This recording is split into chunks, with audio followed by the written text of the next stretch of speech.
Bonjour, bienvenue chez l'Aiguille Creuse Body Piercing. Aujourd'hui, je voudrais vous parler du piercing de nombril. C'est un piercing de surface qui ne traverse que de la peau, ce qui en fait un piercing très peu douloureux lors de la réalisation, mais assez fragile pendant la cicatrisation.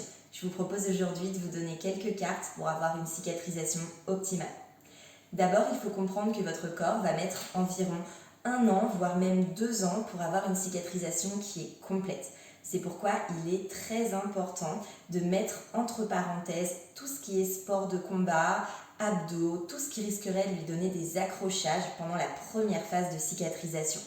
Idéalement, faites une pause au moins 1 mois. Bien sûr, il est fortement déconseillé d'aller à la piscine, pas de sauna, pas de hammam, favorisez uniquement des douches et lavez-vous avec un savon pH neutre. Moins votre piercing va bouger, meilleure sera la cicatrisation. Donc lavez-le sans le bouger. Par contre, insistez bien sur le rinçage car comme il s'agit d'une cavité, c'est une zone où les sécrétions vont facilement s'accumuler, ainsi que votre transpiration malheureusement, et aussi tout ce qui est fibres de vêtements. C'est pourquoi je vous recommande, pour être au contact de la peau, de favoriser toujours le port d'un petit débardeur en coton, des choses assez douces. Évitez tout ce qui est fleurs de douche, tout ce qui est gants de toilette pour vous laver. L'idéal, c'est de n'utiliser que vos mains et un savon pH neutre. Rincez donc généreusement, sortez de la douche et appliquez une solution saline comme du Stérimar, Physiomer, Nelmed. La marque n'a pas d'importance, mais aspergez généreusement. Vous sécherez alors délicatement avec une compresse non tissée. Pas de coton-tige, ça laisse des fibres, ça pourrait être une source d'infection. Et bien sûr, je vous recommande d'éviter de trop le couvrir. Les 3 premiers jours, il peut être bien de porter un petit pansement pour vous permettre de vous éviter les accrochages dus au temps d'adaptation et au cas où il y a des petits saignements. Par la suite, plus votre piercing va respirer, mieux ce sera pour vous. Donc comme je vous disais, pas de bain, piscine, sauna, hammam, on prend des douches, mais on insiste bien sur le rinçage, on évite les accrochages, on évite tout ce qui est boucle de ceinture, vêtements trop serrés qui pourraient aussi étouffer votre piercing.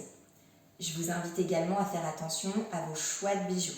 Idéalement, pour un premier changement, après bien sûr avoir consulté votre perceur et vous être assuré que votre cicatrisation est optimale, moi je recommande d'attendre au moins 3 mois. Lorsque vous allez changer votre bijou, favorisez des matériaux qui sont neutres.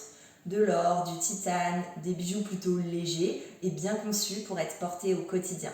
Évitez les choses qui sont sujettes à s'accrocher, pas de grands pendants les premiers temps, généralement c'est une mauvaise idée. J'aimerais aussi que vous pensiez à votre hygiène personnelle. Alors c'est tout bête, il ne s'agit pas que de la douche et du soin, mais aussi du quotidien. Pas d'animaux dans le lit, changez les draps et les serviettes de bain régulièrement.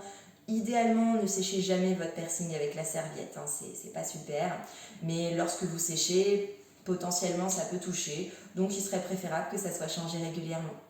Les animaux ne sont vraiment pas invités à dormir dans votre lit, on les aime, il n'y a pas de souci, mais ils ne doivent pas aller au contact de la blessure.